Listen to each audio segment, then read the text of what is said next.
અને હું તો ઘણીવાર કથામાં ખાસ કહું છું, યાદ રાખજો સાહેબ, એ ભજન કરવું એટલે હાથમાં 24 કલાક માળા લઈને બેસી જવું નથી. ભજન કરવું એટલે 24 કલાક હાથમાં ગીતાજી લઈને બેસી જવું નથી. ગાય ભજન એટલે શું થાય ભાઈ? કયો તો ખરા, ભજન એટલે શું?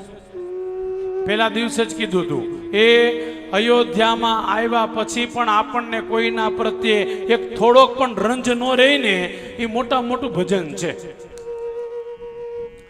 અહીંયા આવીને તમારું મારું મન એકદમ ચોખ્ખું રહે, કોઈના પ્રત્યે કોઈ પણ પ્રકારનો નેગેટિવ ભાવ નહીં. સમજી લેવાનું કે તમે બહુ મોટા ભજનીક છીએ. બાકી હા, શાસ્ત્રમાં તો ઘણી બધી વસ્તુ લખેલી છે સાહેબ, આપણે બધું ન કરી શકીએ. ગઈકાલે ચર્ચા કરી હતી, બધું આપણે ન કરી શકીએ. કળિયુગના માણસો, અમે પણ ન કરી શકીએ, તમે પણ ન કરી શકો. પણ એક વાત તો ચોક્કસ કરી શકીએ છીએ, જ્યારે સમય મળે, જેટલો સમય મળે ને, પ્રેમથી ભગવાનનું ભજન કરો. એક ક્ષણ પણ એવો ન રાખો કે હું ભગવાન વગર જીવું. મેં ઘણા બધા મહાપુરુષો, અરે સાહેબ, અહીંયા અયોધ્યાની અંદર, વૃંદાવનની અંદર એવા મહાન સંતો રહે છે જે કરોડો રૂપિયાનો ત્યાગ કરી કેવલ ને કેવલ આ ભૂમિમાં નિવાસ કરે છે.